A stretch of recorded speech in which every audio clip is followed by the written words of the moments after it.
Okay. Hello. In this video, matututunan niyo kung paano mag-setup ng ManyChat. Okay? So, first, kailangan tayo pumunta sa Daily Grind, Media Library, di ba mali na agad? Prospecting pala. Then, for this video, gagamitin ko yung Boost Coffee. So, kailangan ko tong Boost Coffee. Then, click itong icon, to copy. Then, paste it to another tab.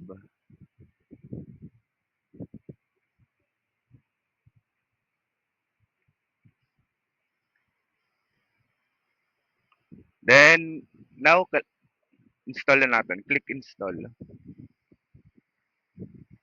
Then, install natin sa page kung saan natin siya ilalagay. For my page, pipiliin ko yung Stamina Cup. Then, install now.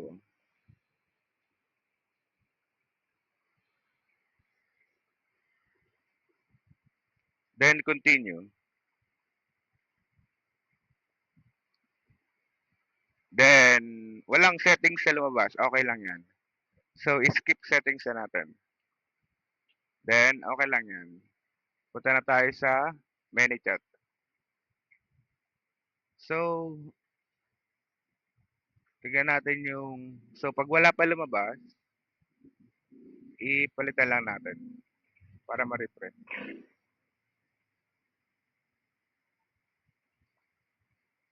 Ayan. So, go to setting, install templates. So, nasa taas yun eh. Ayan. May instance na nandito yung settings na parang area. Eto. So, pwede mo siya dito palitan ng Sante ID. So, Sante or yung TWC username. Ayan.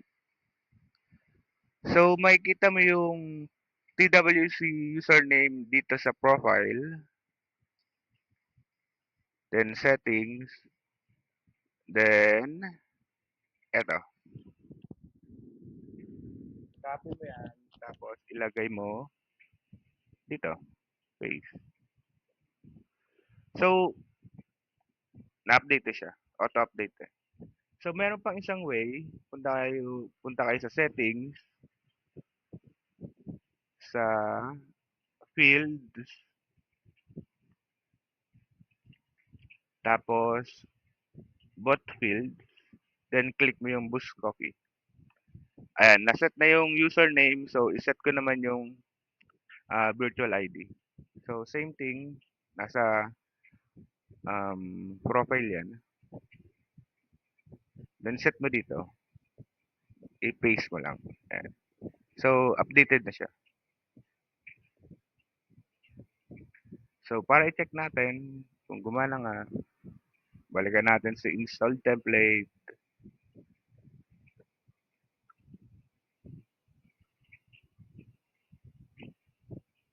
Then, ayun na. Nag-reflect na yung Sante Virtual ID. So, same lang din. Kahit saan kayo pumunta. So, after installing, so we need na to um, link it dun sa post na ginawa natin. So,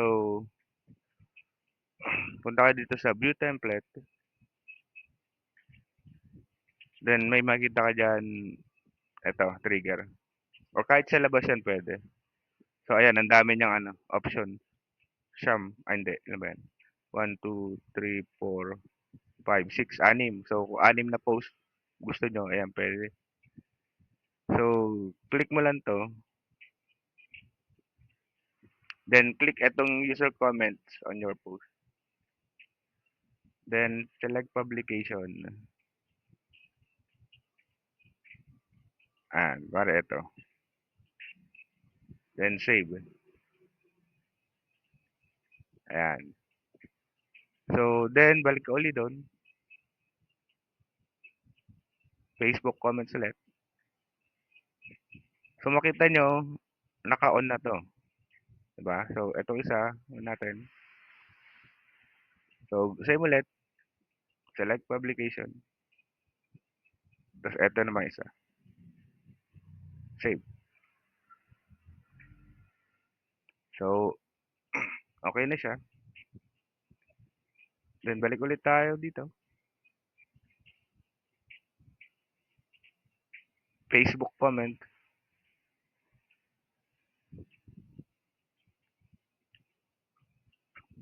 Then, okay na yung dalawa. Ito pang isa. Ayan. Select publication. Ayan. Save. Ayan, yun lang po. And then, try nyo by, try nyo yung post. So, mag-click kayo ng parang how much ganun. Dapat mag-trigger siya. Ayun. Yun lang. Thanks for listening. Hope you enjoy this video.